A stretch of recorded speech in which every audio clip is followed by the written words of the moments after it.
Our assembly in the theme of education, as we celebrate both Educational Day and Kamarajar Day. So let's begin. அனைவருக்கும் இனிய காலை வணக்கம். பெருந்தலைவர் காமராஜர் தமிழ்நாட்டை ஆட்சி செய்த முதலமைச்சர்களுள் ஒருவராக கருதப்படுபவர் பெருந்தலைவர் காமராஜர் ஆவர். குறிப்பாக தமிழகத்தை 9 ஆண்டு காலம் ஆட்சி செய்த இவருடைய காலம் தமிழக அரசியல் வரலாற்றில் பொற்காலமாக கருதப்படுகிறது.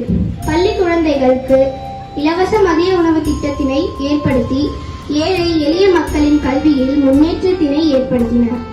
தன்னுடைய உழைப்பால் தொண்டால் படிப்படியாக உயர்ந்த இவர் பெரும் தலைவர், தென்னாட்டு காந்தி, படிக்காத மேதை, கர்ம வீரர், கல்வி கண் திறந்த காமராஜர் என பல்வேறு சிறப்பு பெயர்களால் அழைக்கப்படுபவர். சமுதாயத்தில் தாழ்த்தப்பட்டோர் மற்றும் ஏழைகளுக்கு நல்லது செய்யும் அவரின் தன்னலமற்ற தொண்டிற்காக இந்திய அரசு அவரின் மறைவிற்கு பின்னர் 1976ஆம் ஆண்டு பாரத ரத்னா விருதினை வழங்கியது. அவருடைய ஆட்சி காலத்தில் கல்விக்கே முதலிடத்தை வகுத்தவர்.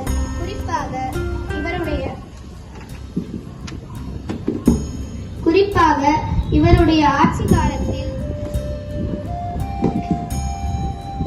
1957இல் 15,800 இருந்த தொடக்க பள்ளிகள் 1962இல் 29,000 உயர்ந்தது.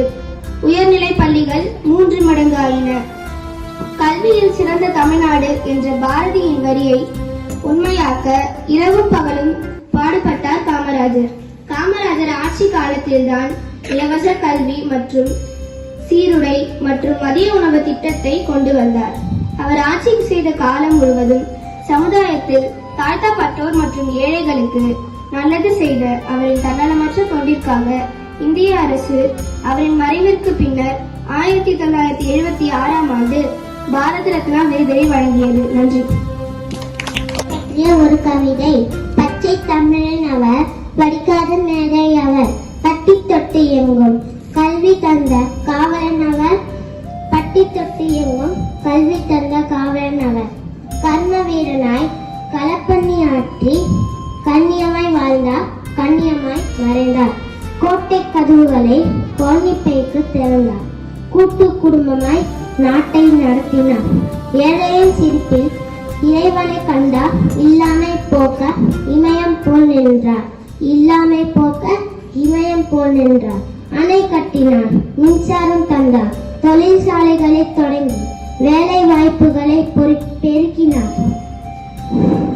வெற்று ஆடம்பரம் வேண்டாம் என்றார். வேட்டி சட்டையுடன் வேந்தனாய் வாழ்ந்தார், வேட்டி சட்டையுடன் வேதனாய் வாழ்ந்தார். அரசியல் தூய்மை, ஆட்சியில் எளிமை, அன்பால் உலகை வென்றார். மறைந்த பின்னும் மக்கள் மனங்களில் மாறாத இடம் பிடித்த மகத்தானவர். மக்கள் மனங்களில் மாறாத இடம் பிடித்த மகத்தானவர். நன்றி. Education is simply the soul of society as it passes from one generation to another. K. Kaman.